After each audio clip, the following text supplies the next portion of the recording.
When it comes to assessing school readiness, what is the research telling us? A mixed bag, but look, I think on the whole, they're saying that there's a number of variables to start school.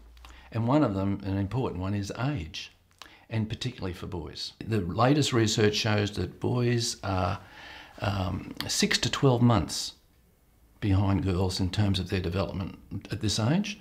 And the further research is showing that the boys don't necessarily catch up until they're 18 or 19 and sometimes into their mid-20s. So if you're a July baby, a boy, and the girl is in August, almost 12 months older than you, and then on top of that is another 6 to 12 months, well, that's a huge gap. And that's not fair. Should these children be in the same class? Not necessarily. Often they shouldn't be. But you know, we're talking about humans that are very complex beings.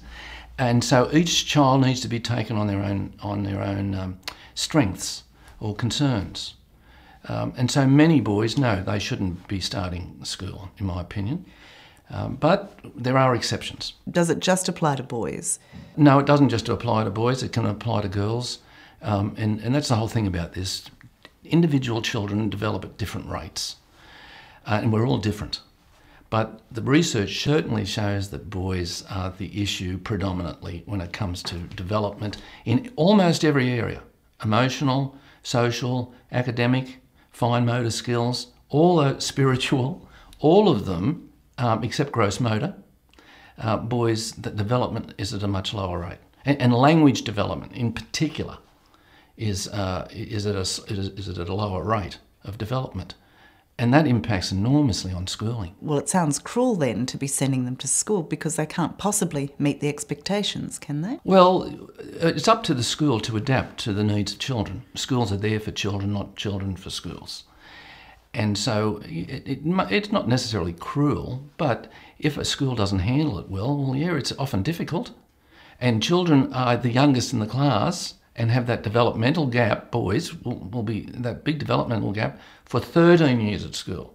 You know, not just the 1 year, not just for a term. Well, the thinking used to be get them in and get them going early. What's happened to that thinking? Well, I think the concept of schooling has changed. Our expectation of schooling is that they begin to read and write when they go to school.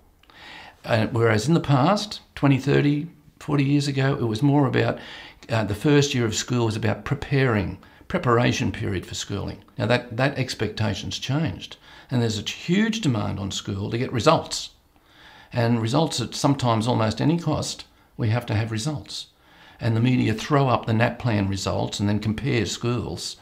So it's very challenging. It's a very challenging period for schools to try to develop the individual development of each child, and yet there's a demand that we have to get the whole cohort up to certain standards and up to certain levels. What is the magical number? No magical number. Again, children could come in and with the principal and the teachers look at the developmental development of children.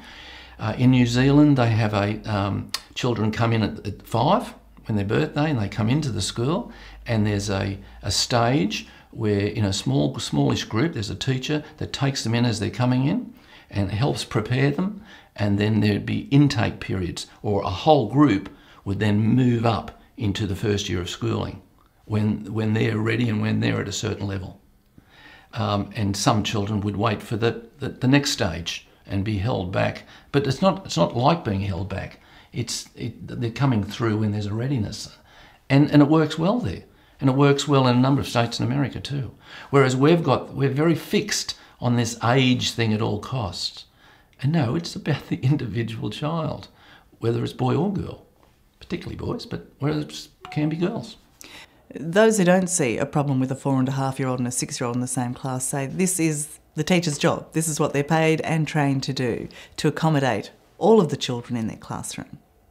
And to some extent that's true. Like I say, schools are about children, not about the greater glory of themselves. However, it's not a perfect world, and it's a really big task. You're asking for an awful lot here. And like I say, it's not just for the week or the month or the year, it's for 13 years that the child goes up next grade, and all that development that happens, cognitive development, that happens each year as they progress, that child is the youngest every year. I mean, you know, you are what you are. We can't make someone, you know, cognitively more advanced than what they are. And many of these very young children are quite average and okay, but the other children are simply older and more developed. You can pick any child, you know, a 3-year-old, and a year later you see them, you think, wow, look at what they can do now. And that's just simple growth and development.